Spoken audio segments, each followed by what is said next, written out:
Bonsoir à tous. Ce soir, nous aurons une émission spéciale, une émission où on parlera de liens intergénérationnels, mais pas vraiment, puisque nous parlerons de sujets qui vous intéressent, de sujets qui concernent les jeunes, qui concernent les personnes âgées, les retraités. Et nous avons vraiment voulu mettre face à face deux jeunes et, on va dire, quelqu'un qui a un âge certain, et pour qu'ils puissent discuter, échanger sur des sujets qu'on va dire brûlants, des sujets qui intéressent tout un chacun. Alors tout d'abord, M. Bergina Georges, oui, qui est retraité de la Poste. Tout à fait. Est-ce que je donne l'âge? Oui, allez-y, allez-y. 82 ans. Oui, aussi. Et vraiment, M. Bergina veut vraiment parler de cette tranche de la population qui, selon lui, a été plus ou moins oubliée lors de ce conflit social, lors aussi de cette crise sanitaire. Et c'est un monsieur qui a un franc-parler, donc il aura des choses à dire. Et il est face à Miguel Garin, qui est maître en santé et alimentation. Et puis, il y a aussi Garin. Ça ne s'écrit pas de la même manière, mais ce sont deux Garins. Manyambe. C'est bien ça. Est-ce que j'ai bien dit? Parfait. D'accord. Qui est entrepreneur, donc consultant business. C'est ça, c'est exactement ça. Voilà.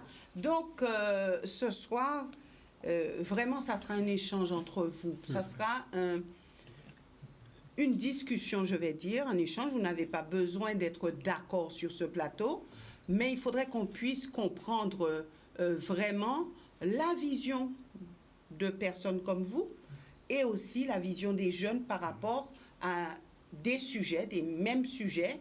Et ainsi, nous essaierons de récupérer quelques appels de téléspectateurs qui auront certainement aussi à réagir et à poser quelques questions. Alors tout d'abord, M. Bergina, vous êtes un retraité de la Poste, mais est-ce qu'on peut dire que vous faites partie d'associations de personnes âgées, vous êtes très actif dans le milieu associatif, le milieu social, comment vous considérez-vous dans cette société guadeloupéenne? Alors, il faut savoir, d'ailleurs, je dois remercier Canal 10 et puis tous les gens qui écoutent Canal 10, je leur fais un salut, parce que ça fait un moment que j'attendais, ce moment-là, de manière à parler un peu des personnes âgées, mais surtout avec les jeunes, parce que je pense qu'il faut qu'il y ait une sorte de coalition entre les jeunes et les personnes âgées, parce qu'il y a une coupure qui est terrible. C'est quelquefois difficile d'aborder un jeune, c'est pas du tout le même langage. Et nous disons, nous sommes le même peuple Guadeloupe, nous aimerions pouvoir échanger et vivre avec les jeunes. Donc je ne suis que trop heureux d'être aujourd'hui avec deux jeunes, et je pense qu'on va pouvoir échanger et voir un peu les choses, parce qu'en ce moment, il y a une crise terrible, et la Guadeloupe est, j'ai envie de dire, malade, gravement malade. Alors vous dites qu'il y a eu une coupure entre les jeunes et vous-même, donc votre génération. Une coupure qui a été faite par qui a été voulue par qui, ou est-ce que c'est comme ça que ça s'est passé? Alors, il faut dire, ça s'est passé d'une manière tellement technique. On est arrivé à un certain tournant de la vie où on dit c'est chacun pour soi et Dieu pour l'accompagner. Et on a surtout mis dans la tête des gens que les jeunes, c'était un monde à part, et les vieux, un monde à part. Ce qui fait que ça a créé un sacré fossé. Aujourd'hui, nous nous battons pour essayer de rétablir cette situation, mais je vous assure que ce n'est pas facile. Quand moi je vois ce qui se passe, un peu, surtout aujourd'hui, en ce moment où il y a une crise qui est terrible, alors on se pose des questions. Moi, je pense à mes enfants, non seulement personnes âgées, mais aussi à mes enfants. Je me dis, bon Dieu, mais c'est pas possible que nous soyons arrivés là et qu'on n'arrive pas à trouver une solution de manière à parler tous ensemble du problème de la Guadeloupe et voir comment trouver des solutions. Car je vous avoue qu'on ne peut pas continuer comme ça. de voir que les vieux sont carrément écartés. Est-ce que, quand vous dites les vieux sont carrément écartés, est-ce que vous-même, vous n'avez pas pris le parti de vous mettre de côté, de regarder les choses, d'être spectateur de tout ce qui se passe? Alors, il faut vous dire que moi, j'ai adhéré à pas mal d'associations de manière à voir comment colmater les brèches. Et pas mal d'associations où j'avais des jeunes avec moi, où on en discutait. Moi, ma démarche, c'était une démarche qui consistait à dire que la solidarité, c'est quelque chose de merveilleux. Il faut créer cette solidarité. Il faut créer cette chaîne de manière à permettre que nous et les jeunes, nous ayons la possibilité d'échanger. Car nous sommes quoi? Nous sommes les archives du passé. Si nous ne sommes pas là pour dire aux jeunes, voilà comment était la Guadeloupe hier, voilà comment nous voyons la Guadeloupe, et à vous de prendre les dispositions qui s'imposent. C'est vrai, on ne peut pas toujours dire on va copier le passé, mais le passé doit nous permettre d'aller plus loin et de résister, de voir les choses autrement. Et ça n'a pas été ça. On a toujours trouvé des gens, surtout en matière politique, de créer le fossé entre les jeunes et les personnes âgées. Moi, je ne suis pas d'accord. Mais est-ce que vous ne vous êtes pas, à un moment donné, érigé en censeur? Moi, je ne pense pas. Je ne pense pas. Vous savez, personne n'est à l'abri des erreurs. Hein. Je peux commettre des erreurs, comme tout le monde. Mais moi, ma démarche a été surtout de discuter avec les jeunes. Et ça, j'ai fait beaucoup d'associations pour cela. Malheureusement, je suis tombé malade en 2016 et depuis 2016, les associations, j'en fais très peu. Très peu. Mais il faut dire, toute ma vie a été ça. A été une vie associative, a été une vie de syndicaliste. Ça a été toute ma vie, c'est ça. Et aujourd'hui, quand je vois cette séparation, je suis malade. Je dis, c'est pas possible. Je me demande, est-ce que j'ai bien fait? Est-ce que nous, les personnes âgées, nous avons bien fait? Est-ce que nous avons essayé de mettre en œuvre, d'être un diapason, de dire aux jeunes, de rencontrer les jeunes? Est-ce qu'on a tout fait, ça? La question est posée. Mais moi, personnellement, je pense que je me suis battu tant que je pouvais. Tant que je pouvais. Et je vous dirai quelque chose, madame. Et ça, c'est écœurant de voir ça. Le plus souvent, on essaie de discuter avec les jeunes. Vous trouvez, surtout les politiques. Pas mettre avec monsieur, pas parler avec monsieur sont politiques, monsieur que tout le monde est à autres. Ça, on trouve ça souvent.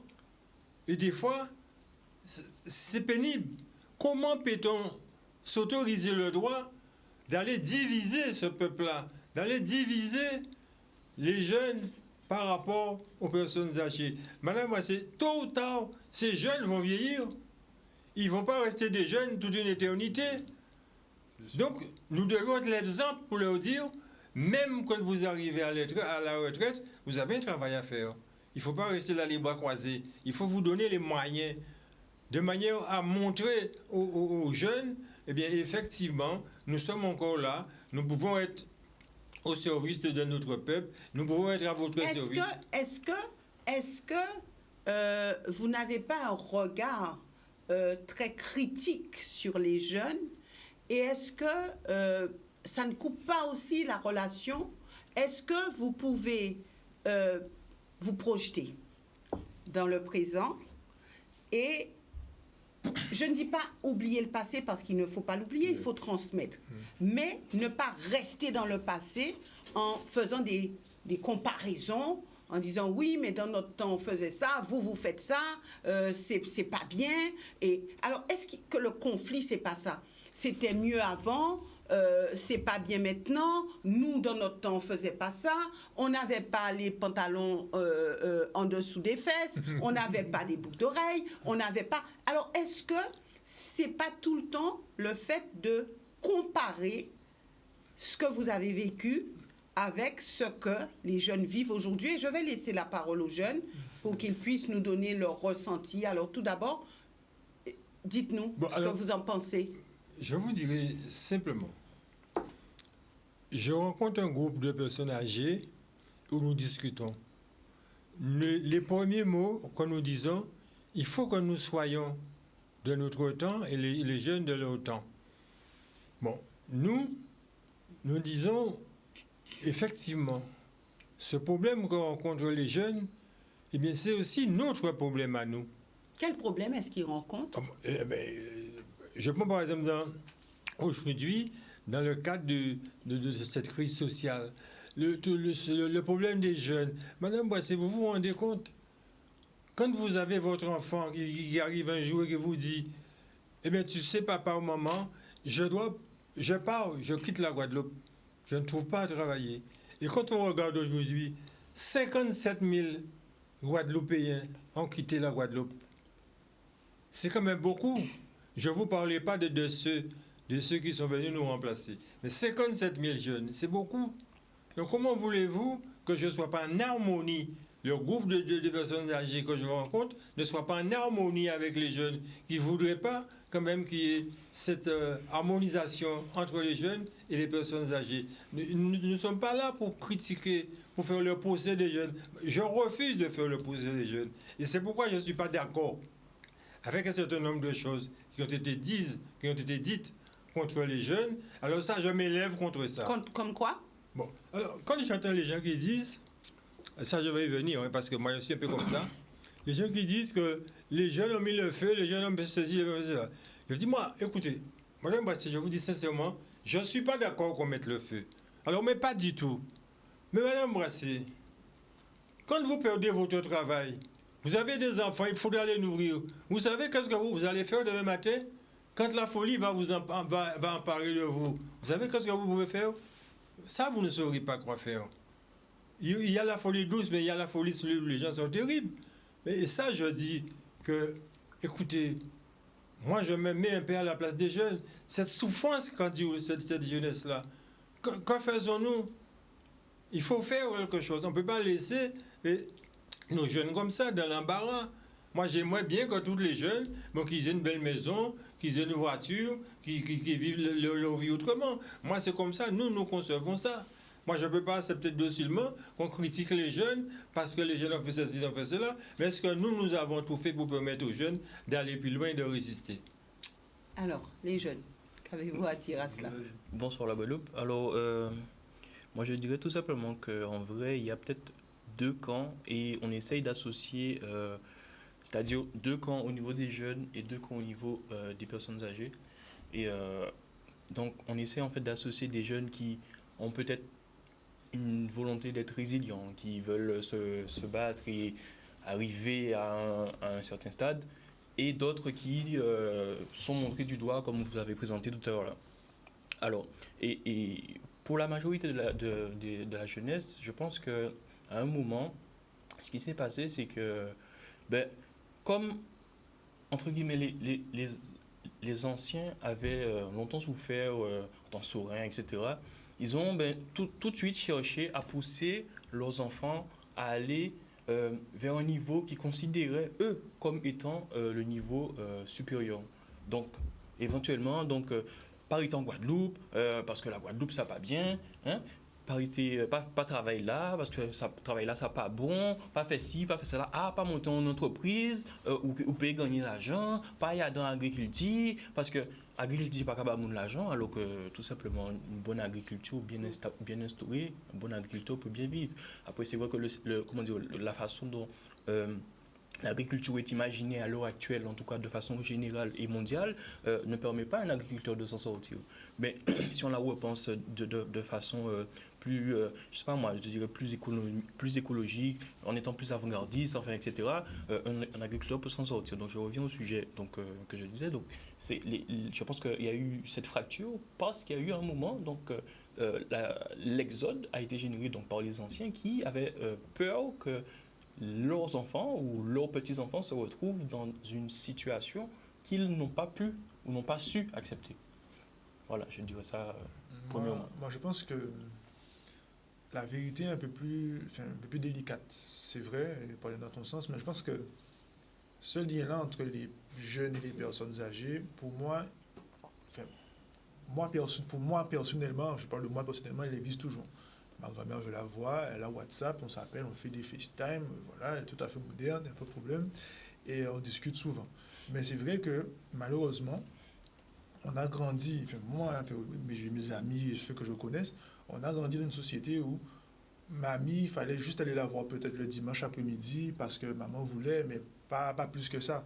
Donc ce qu'il faut comprendre, c'est que pour moi, chacun a raison et chacun aussi a ses torts. Parce que moi, quand j'avais 6 ans, peu importe la personne, quand la personne a 6 ans et qu'elle ne va pas voir sa grand-mère, ou voilà, c'est pas de sa faute. C'est la faute de ses parents actuels qui n'amènent pas voir ses grands-parents. Donc, moi, je pense que chacun a raison, chacun a tort. Ensuite, effectivement, en Guadeloupe, je pense qu'on aurait beaucoup à gagner à avoir ce lien générationnel entre les anciens et les jeunes. Cependant, ce qui est vrai, c'est que par rapport à ce qu'on vit aujourd'hui, et je le vois tous les jours avec des personnes un peu plus âgées que moi par rapport à mes activités, ma société et autres, c'est vrai que c'est délicat d'expliquer le monde dans lequel on vit aujourd'hui aux personnes qui ont déjà un certain âge. Mais je mets quand même des biais en disant, est-ce qu'on doit forcément expliquer le monde d'aujourd'hui aux personnes d'un certain âge? Je m'explique, sans vouloir parler d'âge, avec tout le respect. Quelqu'un de 85 ans, 90 ans, je ne pense pas qu'avoir WhatsApp, ce sera plus utile pour lui dans sa vie de tous les jours qu'autre chose. Parce que pour lui, sa vie il n'y a pas le même rythme de vie, je peux dire, avec tout le respect que j'ai pour les personnes âgées. Il n'y a pas le même rythme de vie. Donc, avoir WhatsApp, être connecté et autres, ce n'est pas forcément utile. Donc, je pense que le lien générationnel doit se faire dans la transmission d'expériences de vie, et qu'on doit pouvoir avoir finalement cette harmonie en comprenant qu'il y a un monde qui existe aujourd'hui qui n'est peut-être plus le vôtre, mais qui a été le vôtre un jour, et que si l'objectif, c'est que à travers vos expériences, qu'ils puissent avoir ce lien-là. Cependant, je mets souvent des biais à ça, parce que je parle souvent avec ma grand-mère qui me disait « avant c'était mieux ». Bon, je ne sais pas si avant c'était mieux, surtout si avant c'était mieux ou pas, mais cette phrase-là de « avant c'était mieux », je pense qu'on doit quand même bannir cette phrase en disant que moi je vais te raconter avant avec une vérité, c'est-à-dire ma vérité, mais ce n'était pas forcément avant était mieux. Parce que dans le avant c'était mieux, je ne sais pas, ma grand-mère me dit qu'avant c'était mieux, mais avant la Guadeloupe c'était une colonie, c'était un protectorat, on n'était même pas français. Je vous dis que nos papiers c'était quelque chose de bizarre pendant un certain temps, donc avant c'était mieux. Oui, mais dans quel cadre? Avant c'était mieux, ma grand-mère n'allait pas d'eau chez elle, donc elle me racontait comment elle allumait le feu. Donc est-ce qu'avant c'était vraiment mieux? Je pense que avant c'était peut-être mieux dans les expériences de vie, les relations humaines, ça c'est sûr et certain, mais il faut pouvoir justement extirper le bon, je terminerai par là, extirper aussi le mauvais, faire peser le pour et le contre, et donner finalement aux jeunes d'aujourd'hui le bon, tout en expliquant ce mauvais, mais donner le bon pour qu'ils puissent justement bâtir une Guadeloupe qui sera faite pour eux, mais aussi pour vous avec votre regard, on va dire, d'expérience tout simplement. Alors, avant de poursuivre, nous avons déjà un appel de téléspectateurs. Nous le récupérons et puis je reviens avec vous puisque, M. Bégarin, vous aurez la possibilité de réagir sur ce que les jeunes viennent de dire. Bonsoir, nous vous écoutons. Alors, bien bonsoir tout le monde sur ce plateau-là, en comptant énormément. Oui, alors, c'est-à-dire bien bonsoir tout le monde sur ce plateau-là, en bien comptant l'émission-là, ça est très intéressant. Et on se dit que, premièrement, par rapport à ce problème-là, j'en ai parlé là, c'est un cas changé moins, un cas fait entre c'est Marie-Laure de Sainte-Rose, d'accord? Donc, un cas fait entre 50 et 60 ans, on dit. Depuis à l'âge de 16 ans, nous avons fait partie de l'association. Donc, monsieur là qui est là, on a dit vraiment un grand merci. Il explique que ça c'est pour les jeunes aussi. Donc, exactement ça qu'il dit. Il faut nous aller dans l'histoire, parce que forcément, il y a une histoire qui a fait que nous sommes dans cette situation-là. L'histoire là, c'est quoi? Là, nous sommes dans l'association. L'association là, pas tout un problème à l'argent.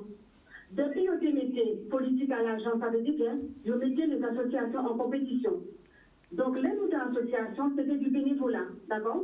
C'est les mamans, papa, tonton, tati, nièce, tout le monde est ensemble. Il n'y a pas de problème intergénérationnel. C'est là qu'on commence à chercher, on commence à mettre l'argent, on déshumaniser, d'accord?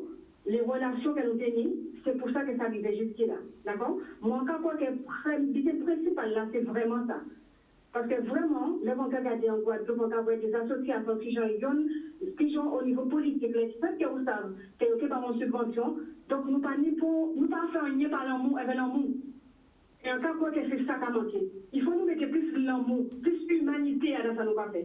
Et quand nous avons des problèmes en Guadeloupe, c'est ça qui a manqué nous. Parce que la Guadeloupe, c'est une petite île. On l'a mon capacité à travailler de l'autre côté, mais c'est vrai que comme tout partout. Mais nous ne pouvons pas vrai jeunes, nous pouvons retourner, mais pourquoi? Nous savons, nous tous parler de même idée, nous savons ça.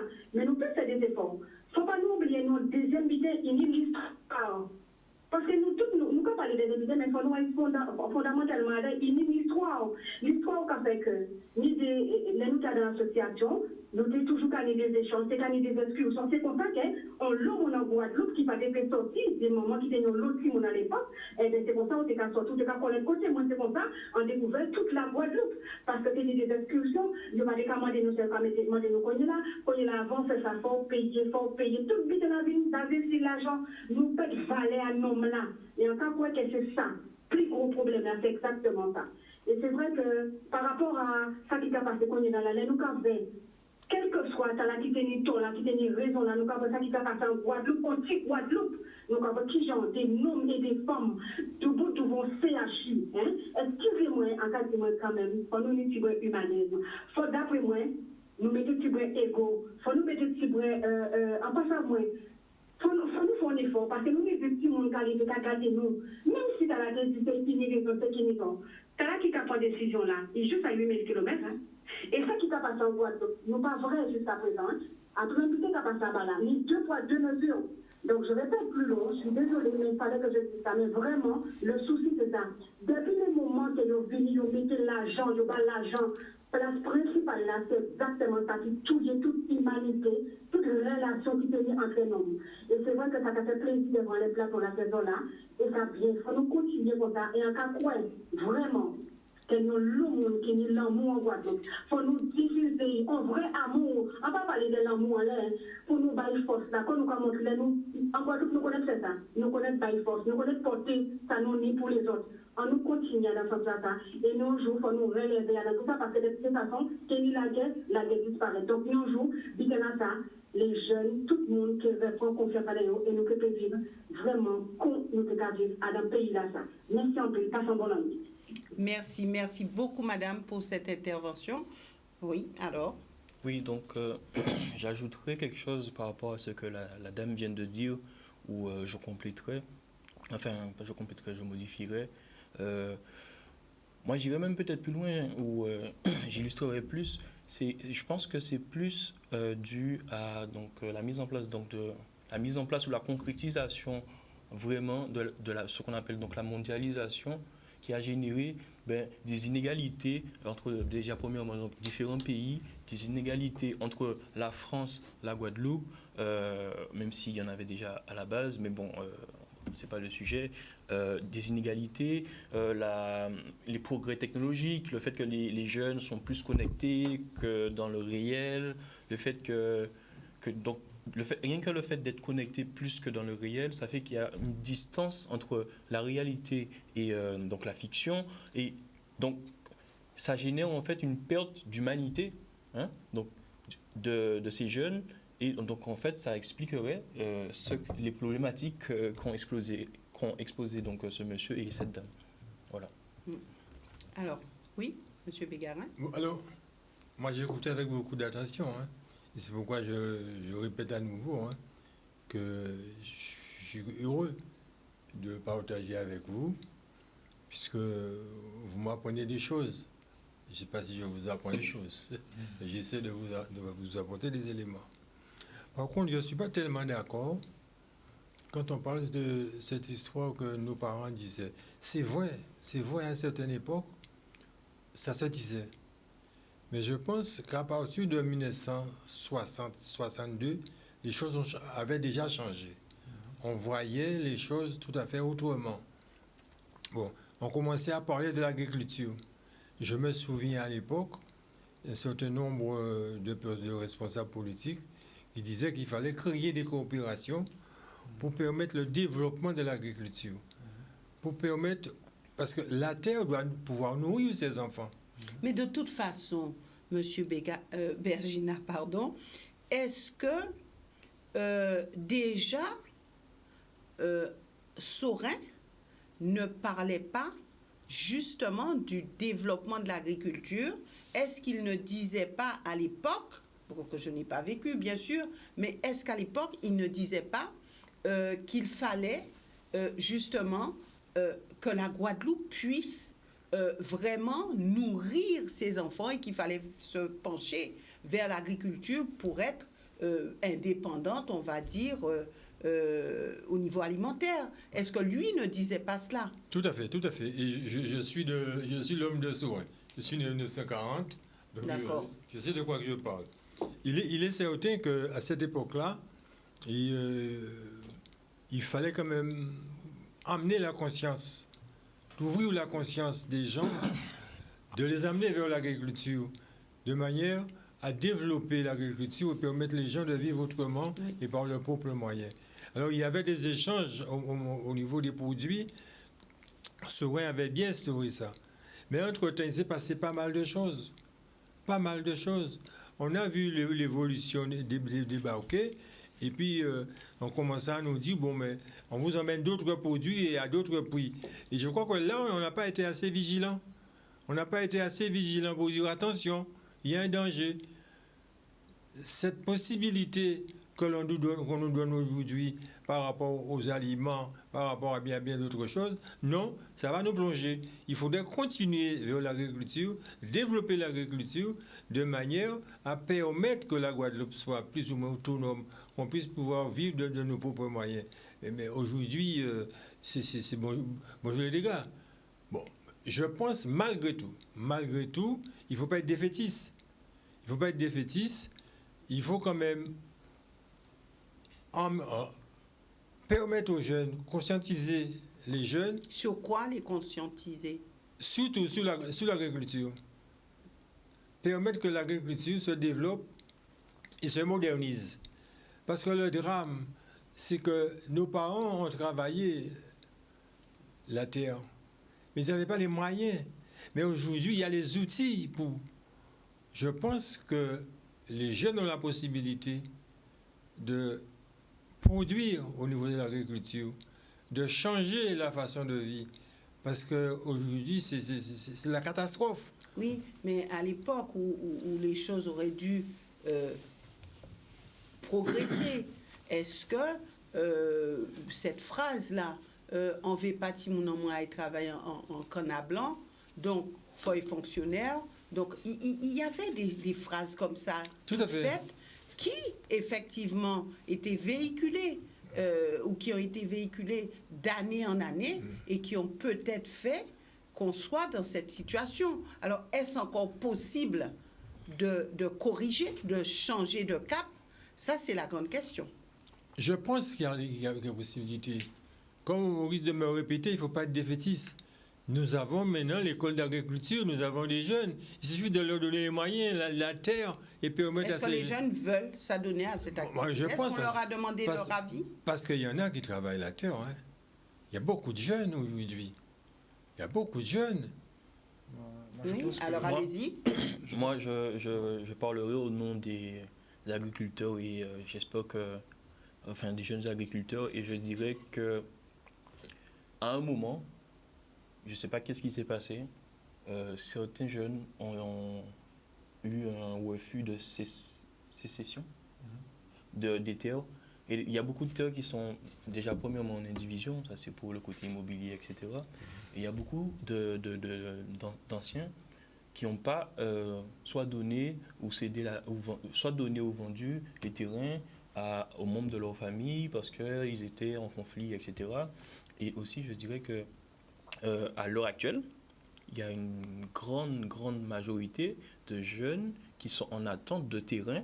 La liste est longue de jeunes qui sont en attente de terrain alors qu'il y a de la terre en Guadeloupe. Et moi, jusqu'à maintenant, je ne sais toujours pas pourquoi. Donc je pense, là, on a un peu tiré sur les anciens, mais je pense que on doit aussi tirer peut-être sur le côté politique, puisque j'imagine que c'est eux qui peuvent libérer les terrains, d'accord? C'est politiquement qu'on peut libérer les terrains, si je ne me trompe pas, ou juridiquement en tout cas.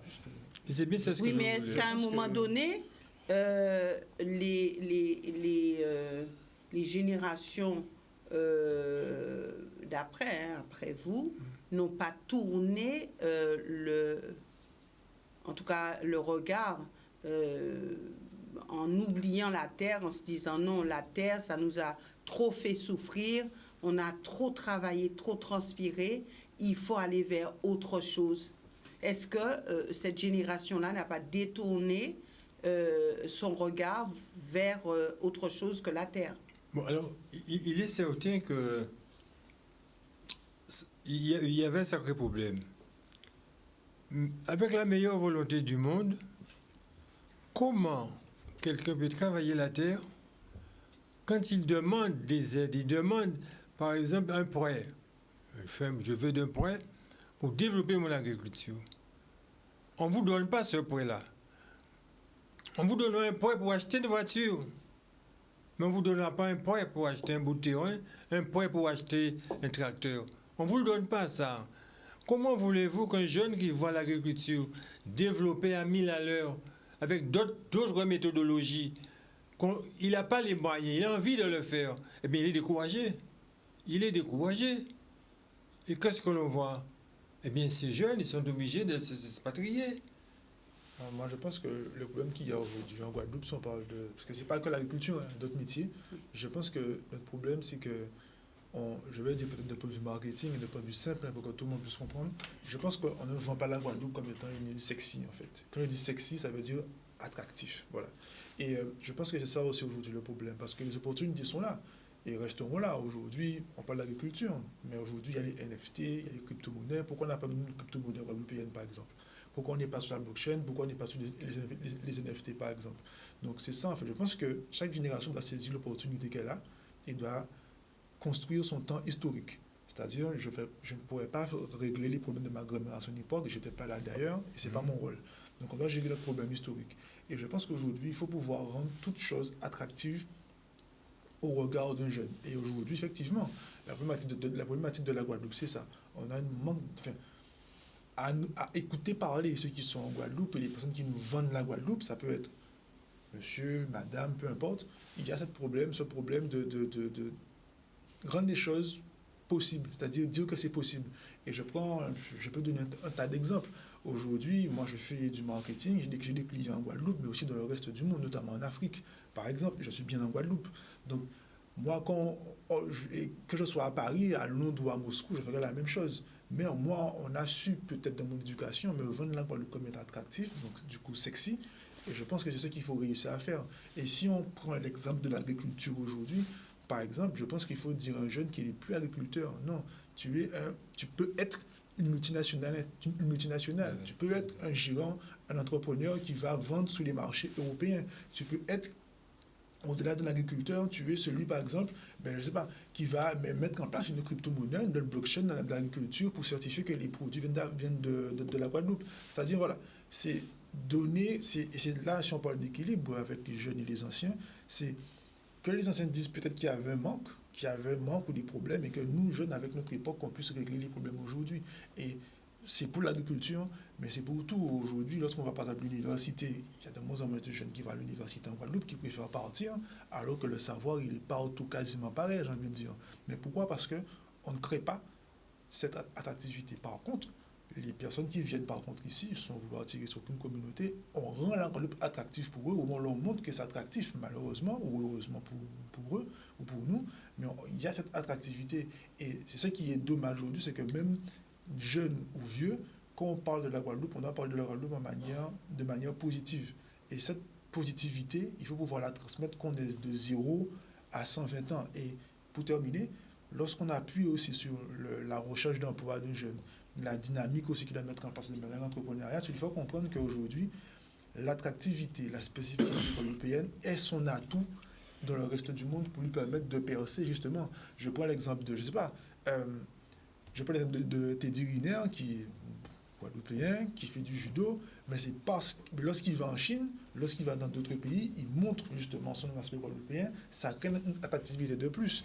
Il y a Vidal Martinique qui a joué à Barcelone, Barcelone faisait des fois des phrases en créole pendant le match, donc ça créait encore une attractivité touristique. Donc notre spécificité aujourd'hui doit nous servir justement d'atout à l'extérieur. Et c'est ça qu'on a du mal à faire. Pourquoi? Parce que nos spécificités, on préfère, je ne dirais pas les enterrer, mais on préfère les rabaisser au profit de d'autres, alors que non, c'est l'atout.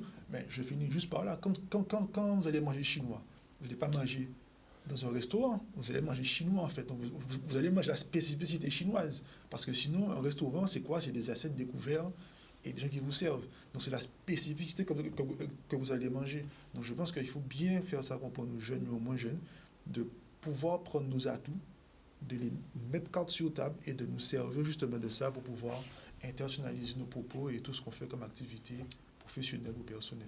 Alors Miguel voulait réagir, mais juste avant, nous avons un appel de téléspectateurs, nous le récupérons.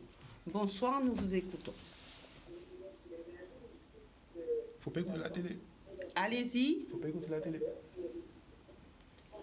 Bon. Oui, bonsoir. Bonsoir, monsieur. Alors, je vous écoute avec intérêt et comme vous faites toujours des bonnes émissions, monsieur Virginia, mes compliments, c'est monsieur Leda. Ah, merci. En fait, Alors, est-ce Monsieur. que... Oui. faut pas écouter la réponse à la télé, il Oui, faut parler au mais- téléphone. Si tout le monde pouvait se mettre comme toi et faire des émissions pareilles, ce serait bien pour les jeunes, pour la société. Monsieur, est-ce que vous pouvez éteindre la télé, s'il Je vous ne vous ai pas dit bonsoir quand même à tout le monde sur le plateau. Merci, on a Merci. compris. Merci. Et est-ce que vous pouvez baisser sur le volume du téléviseur, s'il vous plaît? Parce qu'on a vraiment un retour. Oui, il y a un décalage entre le retour et ce que nous disons. Oui. Donc, vraiment, supprimez la télé et parlez-nous, il n'y a pas de souci. Oui, j'ai déjà baissé, mais bon, eh bien, mes compliments, continuez, je vous écoute. Vous n'aviez pas de questions ou de réactions? Si, mais il faut laisser pour les autres. Bon, ben c'est comme vous voulez, monsieur. En tout cas, merci de nous avoir rappelés. Enfin, la question, c'est que j'ai connu M. Virginia, sortant de la métropole, moi aussi je suis posté. Oui. Ok. Il s'écoute dans la télé, en fait. Alors, dis-nous le reste. Oui. Et on s'est toujours bien entendu, pourtant nous ne sommes pas dans le même syndicat. Hein. Ah, bon. D'accord. D'accord, merci, monsieur. Bon, eh bien, bonne continuation et longue vie, M. Virginia. Merci beaucoup. Merci, monsieur. Au revoir. Merci à vous. Donc, il y avait Miguel qui voulait réagir. Oui, donc je ne sais plus exactement quel propos qu'il a, enfin quel mot qui m'avait donné ce déclic, mais donc en fait ce que je voulais dire, et c'est un message que je vais donner plus au côté politique, plus qu'au côté, quoique les politiques sont, la majorité sont un peu plus vieux que moi en tout cas. Un peu âgé, c'est ça? Un peu plus âgés. Et Âge. enfin, sans manquer de respect. Hein. Juste un point d'autre. Hein. Oui. Et ça me gêne quelque part quand j'entends les vieux. Je crois qu'on est tout simplement des personnes âgées. Hein. Et vieux, c'est... Bah, du coup, on n'est pas jeune. On n'est pas mort dans notre esprit. Hein. Donc, c'est vrai qu'on n'a pas 20 ans, mais c'est vrai aussi que on n'est pas si vieux que ça. On est tout simplement des personnes âgées. Et j'aimerais bien entendre ça de votre bouche. Hein, Y a pas de parce que souci. tôt ou tard, vous serez aussi personne âgée. Ah, mais je suis déjà vieux. Moi, je suis déjà vieux. Croyez-moi, je l'ai déjà constaté. Non, mais en fait, jeune, vieux, c'est tout simplement ça. C'est sans Oui, ça manque dépend. de respect. D'accord. Rien. Ok. Et donc, ce que je voulais dire donc, aux politiques, aux personnes qui peuvent gérer ça, c'est que, là, je crois que tu as parlé de formation ou d'emploi, etc. On nous dit, oui, on a fait, je sais pas moi, 150 emplois jeunes, 150 formations. Tu regardes les formations. Alors, il faut savoir qu'en Guadeloupe, la plupart des secteurs qui emploient ou la majorité des emplois qu'il y a, c'est dans le secteur tertiaire, d'accord? Donc ce sont pas des gens qui sont, par exemple, je sais pas moi, dans le BTP, donc secteur primaire, ou des gens qui sont en agriculture, c'est dans le secteur tertiaire. Donc si la majorité des emplois qu'il y a ou des travaux qu'il y a effectués sont dans le secteur tertiaire, malheureusement ou heureusement, on ne peut pas, derrière ça, proposer des emplois qui sont que dans le secteur primaire, des formations qui ne sont que dans le secteur primaire en sachant que toutes les formations qui se réalisent, en tout cas la majorité des formations qui se réalisent en Guadeloupe, ce sont des formations qui donnent, accès, donc effectivement, à des jobs dans le secteur tertiaire. Donc en fait, je pense qu'il y a un problème de logique et j'ai l'impression que l'objectif, en faisant ça sans faire exprès, c'est de pousser la jeunesse tout simplement à s'en aller ou à être désespérée. Enfin, voilà, c'est ce que je voulais dire. Nous avons un autre appel et ensuite M. Bergina. Bonsoir. Oui, bonsoir. Oui, baissez sur le volume de votre téléviseur, monsieur, s'il vous plaît. Oui, c'est fait. C'est fait, pourtant on a un écho. On vous entend, mais avec vraiment un écho. Bon, mais je ne suis pas devant la télé, je suis loin, il a fait interne. Ah. Peut-être c'est la radio. Ben allez-y. Oui, moi, excusez-moi, je ne vais pas prendre moi parce que moi, je ne en tant que Michela qui parlait elle a posé une question concernant Souverain. Moi, Michela, ça c'est grand frère, moi. Il est seulement 10 ans devant moi. Moi, en cas de dire que, en vrai Souverain, en vrai M. Souverain, en devant moi. Il était venu, nous avons parlé, un grand homme qui a parlé avec nous, parce que le grand monde qui a parlé, c'est le monde qui gêne pour mener nous dans le droit chemin. Alors, M. Souverain est venu, il demande-nous, si nous ne pas travailler, nous dit non, nous ne pas travailler. Il dit, venez autres. Il partit vers nous, mener nous 6 chantiers pour nous embaucher nous. Souverain fait, apprendre nous faire savon, apprendre nous faire colle, apprendre nous faire toutes sortes de choses. M. Souverain a entendu là. Et vous, Madame Boissé, en tant que vous faites grand frère moi en réflexion, et on dit comme ça, le passé, c'est comme s'il ne faut pas parler du passé. Il faut passer par le passé pour arriver au présent. Moi, je n'ai pas dit ça. Quand on parle d'enfant de 4 mots, si on a des mots comme ça, ce n'est pas ton temps. Moi, on dit comme ça, moi, il n'y a pas que ça, ce n'est pas ton temps, c'est ce que j'ai appris en tant que premier arrivé. On est des jeunes qui là comme ça, des jeunes là, ça, en cas de parce qu'en cas de c'est des jeunes qui corrects. Mais cela, du moment qu'on certains jeunes en cas de parce qu'on parlait de pantalon bas, pantalon bien, c'est pas bon ça. Ça, c'est moi quand le grand monde qui a parlé aux jeunes, et il a mis ça grand monde a dit. Et là, vous voyez toute la situation qui a été dans le droit chemin. Et on peut qu'il pour une mission à haut, en cas de mission à haut, et aussi des jeunes là qui là, en cas de et grand frère moi là qui là, et en cas de grand frère moi, parce qu'ils nous font le même âge. Eh bien, on va sentir souvent, des noms qu'on a parlé par la jeunesse qui a été dans le droit chemin. Et qui veut bonne soirée à toi. Merci beaucoup, monsieur. Merci beaucoup. Mais je n'ai surtout pas dit qu'il ne fallait pas revenir dans le passé parce que je suis quand même fervent défenseur du passé. Et si vous suivez ces émissions, notamment les émissions Quand les choses soient dites, j'ai toujours eu à faire un retour dans l'histoire pour permettre de comprendre. Donc vraiment, monsieur, je n'ai pas eu à dire qu'il ne fallait pas revenir sur le passé. Merci pour votre réaction, pour votre réflexion. Nous avons beaucoup d'appels pour cette émission. Nous en avons déjà un autre, nous le récupérons et puis nous reviendrons avec vous, Monsieur Bergina. Bonsoir, nous vous écoutons. Allô? Oui, bonsoir, madame. Oui, bonsoir. Allez-y. Oui, en fait, je dis qu'il faut vraiment encourager nos jeunes d'aujourd'hui. Il faut vraiment nous encourager les jeunes. Et quelquefois, le discours, bon, le monsieur a dit qu'il ne faut pas dire vieux. Mais, si vous voulez, il y a des vieux, il y a des jeunes. À un moment, il faut que ceux qui sont beaucoup plus âgés se retirent. Il faut laisser la place aux jeunes. Les jeunes ont d'autres idées. Je ne dis pas que les âgés ne peuvent pas donner des idées. Mais à un moment, il faut savoir laisser les jeunes. Et puis, nous n'avons pas d'humilité en nous. Par exemple, je vois toutes les communes de Guadeloupe sont en déficit avec des sommes exorbitants. Et je dis, quand on regarde dans chaque commune, les maires ont déjà un certain âge. Et j'ai vu dernièrement qui parlait de Saint-Barthélemy, comment ce monsieur qui est Bruno Magras, qui est Poitiers, qui était maire pendant un moment, mais qui a fait fructifier le Saint-Barthélemy, qui a pu utiliser le tourisme pour laisser de l'argent dans les pièces. On peut faire la même chose parce que la Guadeloupe, c'est un département, c'est touristique, il y a de belles plages.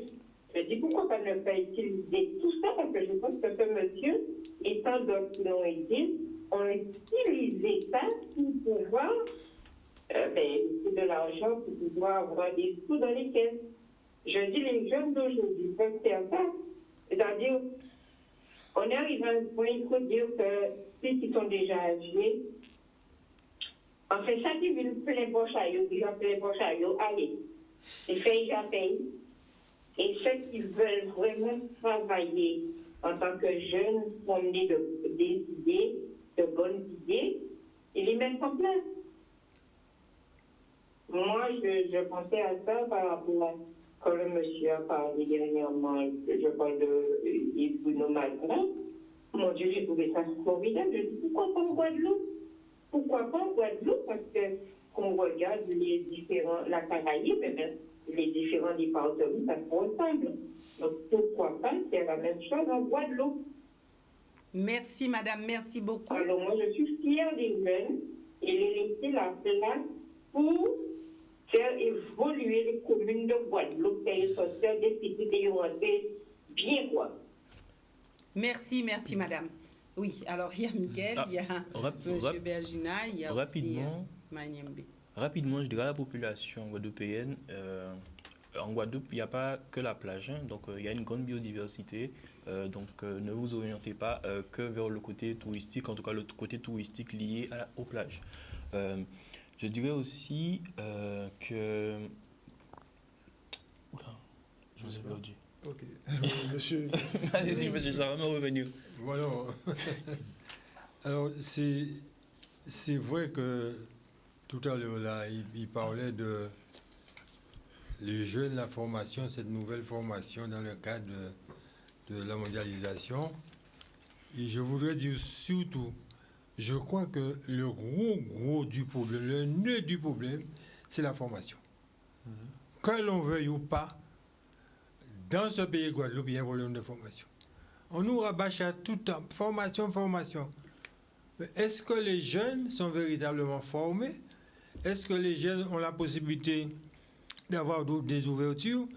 Est-ce que ce n'est pas une manière de politiser les choses, alors qu'en règle générale, tout n'est pas fait pour permettre à notre jeunesse de s'émanciper, d'apprendre autre chose et d'aller de l'avant?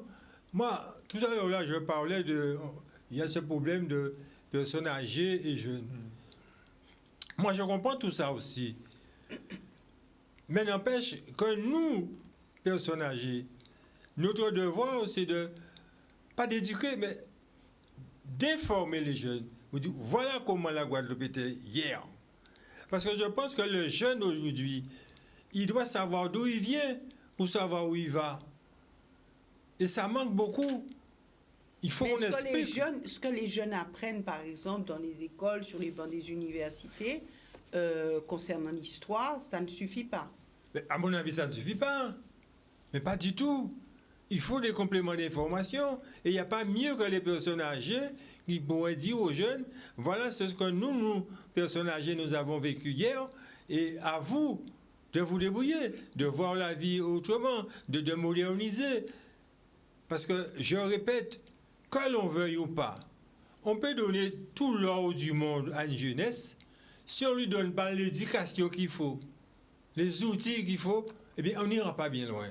Donc, je pense qu'à partir de là, le jeune doit savoir d'où il vient, pour savoir d'où il va. S'il ne sait pas d'où il vient, eh bien, il aura toujours des problèmes dans la vie. Ça, c'est sûr. Moi, je pense que pour rebondir sur la formation, tout ça et autres, moi, je reviens sur le côté sexy. C'est-à-dire qu'il faut quand même du sexy pour que tout le monde puisse comprendre. Mais je reviens sur le côté sexy de la Guadeloupe. C'est-à-dire la Guadeloupe, c'est la terre, mais c'est aussi la mer et c'est aussi le ciel. Et il faut aussi qu'on ait aussi cette capacité de pouvoir nous-mêmes voir la beauté de notre pays. Et c'est ça aussi qui est peut-être aussi malheureux, c'est que nous-mêmes, on ne voit pas cette beauté. C'est-à-dire, je prends un exemple par rapport au ciel, pour que tout le monde puisse comprendre. On peut voir plus de constellations en Guadeloupe que quelque part, par exemple, en France, par rapport à notre position géographique. On peut envoyer des fusées plus facilement en Guadeloupe que par exemple, en Chine ou en France. Je ne dis pas qu'on va forcément envoyer des fusées, mais ce que je veux dire, c'est qu'il faut pouvoir vendre la Guadeloupe sous toutes ces dimensions. Il y a aussi la mer avec tous les coquillages, les produits venimeux avec lesquels on peut faire aujourd'hui des avancées dans la médecine, par exemple. Dans la médecine, par exemple. Le curare qui était utilisé aujourd'hui sauve des milliers de vies aujourd'hui en médecine. Et le curare, on l'a utilisé ici pendant un certain nombre de temps. Donc c'est ça, en fait, qu'il faut bien comprendre. C'est-à-dire que la beauté existe uniquement lorsqu'on la voit. Et je pense que pour pouvoir voir la beauté de la Guadeloupe, il faut pouvoir l'expliquer. Et pour revenir sur la formation, mais c'est exactement ça. C'est-à-dire qu'il faut que la formation aille dans le sens où on veut créer la beauté de la Guadeloupe et pas recycler ce qui se faisait déjà. Mais encore faut-il que nous-mêmes connaissions cette capacité à avoir notre beauté. Donc j'ai parlé du ciel, j'ai parlé de la terre et autres, mais le docteur Joseph le dit, il y a 3500 plantes qui sont endémiques de la Guadeloupe qui n'existent pas dans le reste du monde. En plus, on suppose que la plante qui grandit en basse terre n'a pas forcément les mêmes propriétés que celle qui grandit en grande terre. Donc on peut dire que ça fait 6000 plantes du coup différentes. Donc je pense que c'est ça aussi qu'il faut aussi donner aussi à un jeune comme impact. Maintenant, c'est peut-être un peu plus le rôle aux politiciens de modéliser tout cela, de modéliser aussi les lois et les textes qui vont en ce sens, tout en sachant que, et la dame a parlé des mers, je tiens à dire aussi, bon, peut-être pas en tant que jeune, mais en tant que personne qui suit les choses, en Guadeloupe aujourd'hui, il faut bien comprendre, j'essaie de le dire simplement, être maire, être président de région, ce qu'on nous donne aujourd'hui, c'est les miettes par rapport à ce qu'on peut faire. Je ne vais pas rentrer dans les détails parce que sinon il faudra faire un cours de droit public, mais ce que je veux dire, c'est qu'aujourd'hui, on peut signer un décret sur Paris, il est applicable en Guadeloupe, on n'a absolument rien à dire, et on aura le décret comme ça. C'est-à-dire on aura le décret, on peut rien faire. Donc je pense qu'aujourd'hui, si un jeune a de l'ambition, si la jeunesse, je sais pas, la jeunesse, on a de l'ambition, être maire, être député, ouais, c'est bien. Mais je ne pense pas que c'est vers cela qu'on doit aller, si on veut notamment prendre nous-mêmes des décisions et avoir cette possibilité justement, après, d'inscrire dans nos programmes ce que l'on veut, par exemple, en matière de formation et en matière de vie sociale et autres. C'est aussi à nous d'avoir aujourd'hui cette autorité locale, et cette vraie autorité locale, pas une autorité locale déléguée ou donnée, pour qu'on puisse aussi établir nos relations telles qu'on voudrait le faire, parce qu'aujourd'hui, de point de vue des compétences que nous avons, ceci n'est pas possible. Si on prend l'exemple de l'eau, qui est un grave problème en Guadeloupe, la majorité des politiciens vous disent qu'ils sont hors compétence. Alors que normalement, ça devait être une compétence guadeloupéenne parce que c'est un problème grave qu'on a. Si on prend l'exemple de la formation, même peut-être... Alors l'eau, c'est quand même le problème des Guadeloupes, en fait. Oui. Le problème local, hein. C'est pas un problème... c'est un problème qui doit être géré en local. En local, mais dans les faits, est-ce que c'est vraiment ce qui est fait? On ne sait pas. Donc c'est ce que je veux dire, mais dans tous les cas, on a la possibilité maintenant, parce que c'est un sujet aussi qu'il faut aborder, de faire aussi les choses par nous-mêmes, de décider aussi les choses par nous-mêmes. Mais pour ça aussi, il faut avoir aussi cette ouverture d'esprit pour pouvoir se dire que voilà, il y a eu un passé, il y avait des choses, mais c'est aussi à nous de mettre en place avec notre temps historique l'actualité. L'actualité aujourd'hui passe par des prises de décision locales, et ça il faut le dire, être maire, être président de région, sans tirer sur personne, hein, encore une fois, hein, je vote politique de toutes les façons, mais être maire, président de région ou autre, ça ne suffit plus aujourd'hui par rapport à l'avenir qu'on peut proposer à la Guadeloupe. Alors nous avons un appel de téléspectateurs, nous le récupérons. Bonsoir, nous vous écoutons. Il ne faut pas écouter la télé. Allez-y, nous vous écoutons. Oui, bonsoir. Bonsoir, monsieur. Bonsoir à tout le monde sur le plateau. Bonsoir. Allô? Oui. Oui, bonsoir, on vous entend. Bonsoir, allez-y. Oui, en fait, bon, finalement, le monsieur, c'est Mayembe, je crois, avec la chemise. Oui. Et bon, finalement, il a dit tout ce que je pensais. Mais en gros, moi, je vois qu'en Guadeloupe, le problème, il est vraiment politique, quoi. Moi, je pense que c'est... en Guadeloupe, on a tout ce qu'il faut pour réussir. On a deux jeunes excellents sur le plateau. on a un ancien qui veut faire la transmission. Et en Guadeloupe, depuis quelque temps que je regarde Canadis, je vois beaucoup de prodiges. Un exemple, j'ai vu un jeune qui a fait des études en énergie renouvelable, qui a la possibilité de poser du gaz. Et si je me rappelle bien, il disait que, bon, bien sûr, il en a parlé à la région, mais bon, sans de réponse concrète, quoi. Alors, la question qui se pose, c'est pas parce que moi, personnellement, mon point de vue en Guadeloupe, c'est, c'est fait exprès en fin de compte. Pour moi, c'est fait exprès. Les jeunes n'ont pas envie que les Guadeloupéens avancent. Déjà, les jeunes, regarde ce qu'ils font aux jeunes en Guadeloupe. L'exemple qui s'est passé à Fouillon dernièrement par rapport aux notes et tout ça. Moi, je pense, avec tous les problèmes qu'il existe déjà, que les jeunes ont déjà, comment peut-on arriver à donner à des élèves 0, ensuite donner 20, tu vois? Moi, je pense qu'en Guadeloupe, rien n'est fait en réalité, pour que déjà que le Guadeloupéen avance, et rien n'est fait pour que les jeunes puissent s'exprimer vraiment dans ce qu'ils aiment, parce que bon, on aime toujours rester sur un peu l'ancien temps, et c'est bien avec l'ancien temps, avec l'ancien, on crée le nouveau, mais je pense qu'il serait temps qu'on accepte le nouveau, et que si nos parents envoient des jeunes faire des études en France, des cadres, si vous voulez en France apprendre nos pitins, il faut accepter ce choses-là pour nous, et parce que bon, j'ai 40 ans quand même, je vais avoir 42 ans, je suis entre jeunes et moins jeune, mais je pense qu'il est grand temps en Guadeloupe qu'on accepte que les connaissances que les jeunes ont été cherchées soient mises en place en Guadeloupe. Et moi, je pense que ce soit dans la politique, dans tout, moi, je pense qu'il est grand temps qu'on donne aux jeunes la possibilité de faire et que les anciens, bien sûr, soient toujours là pour dans la transmission et dans... Voilà quoi. En gros, c'est ce que je voulais dire. Mais personnellement, moi, je pense que politiquement parlant, rien n'est fait pour que le Guadeloupéen même en général avance. Il y a qu'à voir avec le CAC, le Son des Arts, des artistes qui ont galéré pendant 2 ans. Ils sont entrés au Centre des Arts, qui était abandonné pendant 12 ans. Et aujourd'hui, tout le monde voit l'existence du Centre des Arts. Tout le monde veut parler. Depuis une semaine, tous les jours, tout le monde parle du Centre des Arts. Maintenant, ils veulent répondre les travaux en 2023. Mais pourquoi? Parce que ce sont des Guadeloupéens qui sont là-dedans. Et c'est ce que je veux dire. C'est parce que ce sont des Guadeloupéens qui y sont. On va pas rentrer dans tous les détails. Mais mon constat en Guadeloupe, c'est ça. Les politiciens ne sont pas là pour faire aux Guadeloupéens avancer. Alors imaginez les jeunes Guadeloupéens. Sinon, bonne soirée à tout le monde et force aux 2 jeunes qui sont sous le bateau. J'aime bien les écouter, ils ont de très bonnes idées. Et il n'y a pas que, comme je vous ai dit, depuis quelques temps Canadis, je vois plein de produits jeunes et moins jeunes. Je vois encore grands hommes, c'est plein de l'auto là qui a parlé des bidets sensés. Et ce qui est bizarre, je n'arrive pas à comprendre comment on n'arrive pas à entendre ces gens-là.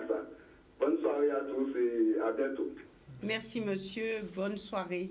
Alors, monsieur Bergina, qu'avez-vous à dire à tout ça? Vous avez écouté, mais attentivement tout ce qui se disait. Oui, alors, tout à fait.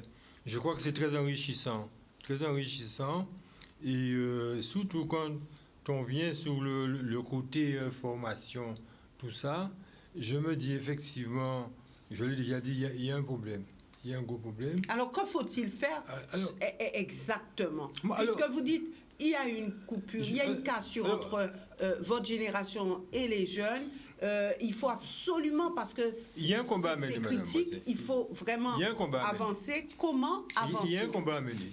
Moi, je dis aujourd'hui, je suis bien placé pour dire que dans cette Guadeloupe, nous avons une jeunesse forte. Cette jeunesse-là a des capacités. La jeunesse, les gens peuvent faire beaucoup de choses. Je suis allé au Japon.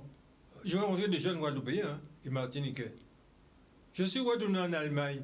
J'ai rencontré une fille directeur de banque en Allemagne, une Martiniquaise. Vous retournez en Espagne, c'est pareil. Partout, nous avons des jeunes qui sont formés, des gens qui ont la capacité de faire évoluer la Guadeloupe. Mais bon Dieu, quels sont les moyens? Est-ce que quand ces jeunes-là demandent à revenir en Guadeloupe, quelles sont les possibilités? Qu'est-ce qu'ils ont? Moi, j'ai rencontré des gens qui me disent « Ouais, mais j'ai bien envie de venir. » Mais à qui la faute? La faute? Moi, je pense, comme il a bien dit, hein, moi, je ne veux pas entrer dans un débat politique, mais il ne suffit pas de dire on forme. Hein. Qu'est-ce qu'on fait pour ces jeunes? Qu'est-ce qu'on met à disposition? Mais qui doit faire? Qui peut faire? Vous soupirez après oui, ce lien intergénérationnel. Vous dites il faut avancer, il faut faire. Mais aujourd'hui, qui peut faire mieux que nous? Qui peut mieux éduquer? Qui peut mieux faire des formations? Le nous, c'est qui? Les politiques. C'est les politiques qui gèrent la Guadeloupe, c'est pas moi. Moi, je suis qu'un pauvre type et je vis. Et je vis les événements, les personnes âgées qui sont dans la souffrance, qui sont dans la misère, qui souffrent le martyre. Mais qu'est-ce qu'on fait pour tout ça? Moi, je dis que non, il faut que les gens prennent leurs responsabilités. Est-ce que vous êtes en association? Est-ce que vous avez pris la tâche des élus? Est-ce que vous faites bloc avec les jeunes pour être entendus? Comment mener une action? Comment faire? Madame, moi, c'est ce que je regrette aujourd'hui, compte tenu de mon âge et de ma santé, il y a des choses que je ne peux pas faire. J'aurais bien aimé être dans le combat avec tous les jeunes. Comme disait un grand maître, quand je vois les jeunes en train de se battre, j'aimerais aussi me trouver, en leur apportant des idées, discuter avec eux, me retrouver sur les barricades. Mais que voulez-vous, je n'y peux plus, ma santé ne me le permet plus. Mais se retrouver sur les barricades, ça voudrait dire être anti-vax, mener un combat anti-vax? Alors, si vous voulez, Madame Vaccin, je veux carrément prendre l'ensemble des choses sur le vaccin. Moi, je ne peux pas comprendre comment on me dit le viol est puni. Le viol est puni. Et on veut nous violer. On veut nous obliger à prendre quelque chose que nous ne voulons pas. Moi, je ne dis pas aux gens de ne pas prendre. Les gens sont libres de prendre s'ils veulent prendre. Mais pourquoi être comme des bandits, comme des criminels après les gens, comme si les gens ont volé quelque chose? Mais les gens qui ne prennent pas le vaccin, ils n'ont pas volé. Ils ne veulent pas, c'est tout. Laissez ces gens-là en paix. Alors, on vous dit, si vous ne le prenez pas, vous êtes sanctionné, on vous enlève le pain, on vous enlève le vin, on vous enlève tout. Alors, ça ne va pas, ça, Madame Vaccin. Moi, je suis fâché quand je vois ça. Je me dis, ben, bon Dieu, où allons-nous? Madame Bassé, quand on regarde la Guadeloupe, l'état sanitaire de la Guadeloupe, ça fait 1 an et demi que je n'ai pas vu voir mon cardiologue. 1 an et demi. Pourquoi? Mais parce que tous les médecins qui me voyaient ont été sanctionnés. Je ne vais pas les voir. Donc aujourd'hui, j'ai des problèmes cardiovasculaires. Je suis obligé de colmater les bosses à la médecine générale. Et heureusement encore qu'il y en a quelques médecins qui sont conscients. Mais il y en a qui vous disent que moi, je ne vous soigne pas. Hein. Moi, j'ai vu ça. Hein. Alors, pour venir au fait, comment peut-on accepter docilement? On dit que c'est 14 000 ou 15 000 personnes qui ont été sanctionnées. Mais ce sont des médecins et des infirmiers. Ils sont sanctionnés. Quand on regarde la Bastère, on regarde les 2 autres cliniques, en chiffre arrondi, il faut compter environ 2 500 personnes sanctionnées. On ne vous dit pas tout ce qui se passe de l'autre côté. Quand vous regardez ce chiffre-là, la Guadeloupe a déjà 10 000 personnes dans la misère d'une manière générale. 10 000 personnes dans la misère en Guadeloupe. Prenez ces, disons 2 000, multipliez par 4.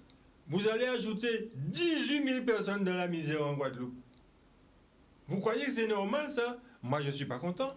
Je ne peux pas être content, je ne suis pas fier.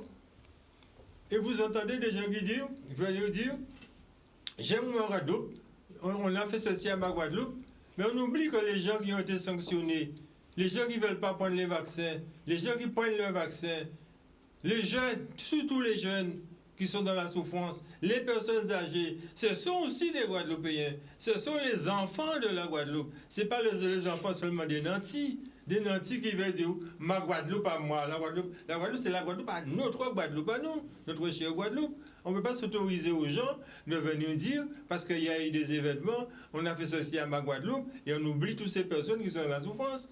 Madame Brassé, il y a une misère terrible. Les personnes âgées souffrent terriblement. Nous ne pouvons pas aller à la mer. Nous n'avons pas de loisirs. Nous n'avons rien. On est barricadés. Comment voulez-vous qu'on puisse accepter les choses docilement? Moi, je ne suis pas d'accord. Je ne suis pas d'accord du tout. Donc, vous dites, moi, je suis du côté de la jeunesse guadeloupéenne. Ah, bien sûr. De celle qui réussit, de celle qui ne réussit pas. Oui. Et vous voulez vraiment faire bloc avec cette jeunesse. C'est ça. Oui, je vais apporter ma pierre à... Alors, que souhaitez-vous? Qu'avez-vous à dire aux jeunes? Est-ce que vous voulez les rencontrer, créer une association, jeunes, moins jeunes? Comment concevez-vous la chose? Puisque c'est un cri que vous lancez ce soir sur le plateau. Oui, c'était vraiment un cri d'alarme. Parce que nous, les personnes âgées, nous souffrons de ça. Ce sont nos enfants, madame. C'est les enfants de la Guadeloupe que nous en avons besoin pour demain, pour construire la Guadeloupe. Une Guadeloupe nouvelle. Nous ne pouvons pas accepter docilement que les gens, sous prétexte qu'on ne prend pas un vaccin, on est punis.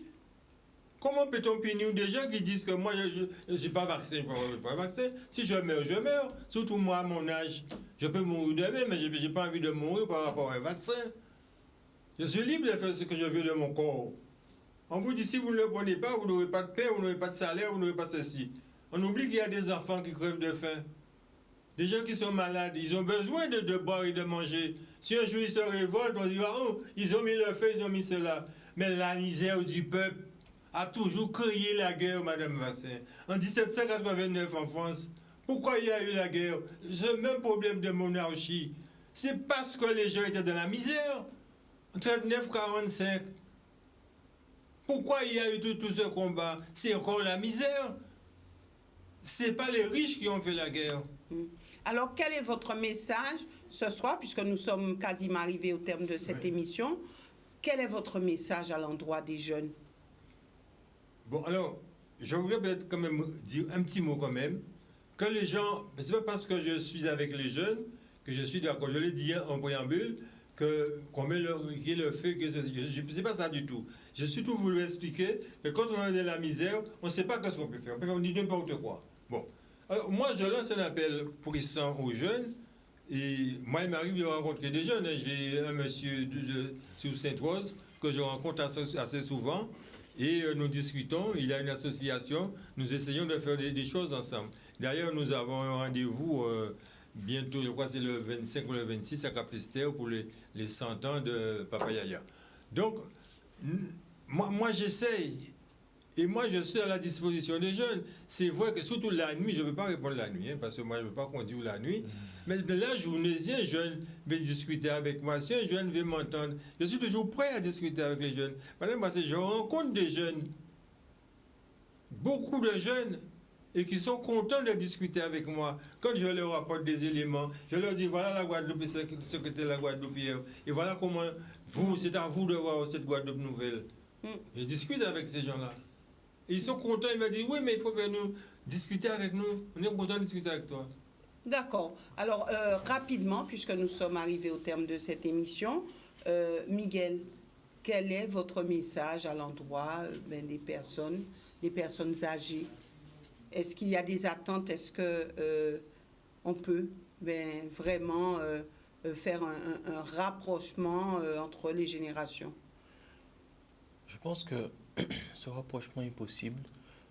Tout simplement, après, il faudrait changer les mentalités des deux côtés, hein, jeunes, personnes âgées. Mais aussi, j'aurais aimé quand même que, déjà premièrement, au niveau des jeunes, qu'on arrête de dire bonne nous place là.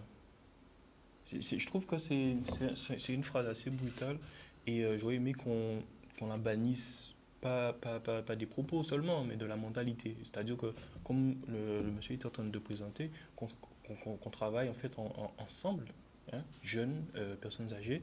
Donc voilà, c'est ce que je voulais dire. Et aussi, que les personnes âgées, eux aussi, n'essaie pas en fait d'influencer ou de forcer peut-être la jeunesse à faire ce qu'ils auraient envie, hein? Parce qu'en fait il y a une différence entre l'ordre et le conseil. Donc il faudrait que chaque partie trouve un point d'entente. Voilà, rapidement, Maniambe. Je dirais que simplement qu'aujourd'hui, cette liaison entre les anciens et les jeunes, elle est tout à fait possible. Il faut simplement que le jeune essaie de rentrer dans le monde de l'ancien essaie de rentrer véritablement dans le monde du jeune pour qu'on puisse se comprendre et que la transmission, le passage des témoins, c'est la chose la plus importante qui existe dans un peuple, dans une génération. Si nous aujourd'hui, par exemple, on est autour de M. Canadi, c'est qu'il y a quelqu'un qui l'a créé, qui l'a transmis et qui a permis à Mme Boissy d'être là, à vous et à moi d'être là. Donc c'est la transmission qui est le plus important. Et cette transmission doit se faire avec le bon et le mauvais côté des choses, c'est-à-dire qu'il y a eu une bonne Guadeloupe pendant un moment, mais une mauvaise Guadeloupe aussi. Il faut le dire. Il faut aussi que le jeune accepte aussi qu'il y ait des bons aspects de sa vie et des mauvais aspects de sa vie. Et en faire qu'un pour pouvoir après transmettre aussi aux plus jeunes qui arrivent, les petits aujourd'hui qui ont 5 ans, 10 ans, 7 ans, 9 ans, parce que c'est un des exemples que l'on grandit. On ne grandit pas juste comme ça, c'est un des exemples que l'on grandit. Donc c'est à nous aussi d'avoir cette symbiose, cette homogénéité, cette synergie pour que finalement la Guadeloupe de demain qui vous appartient, qui m'appartient, qui appartient aussi aux petits qui arrivent, qu'elle puisse grandir et fleurir telle qu'une belle fleur au milieu de la mer des Caraïbes. Merci beaucoup. Merci beaucoup pour cette phrase. Merci beaucoup aussi à vous téléspectateurs de nous avoir suivis. Merci à tous ceux qui nous ont appelés. Et puis, je vous souhaite une excellente soirée. À bientôt.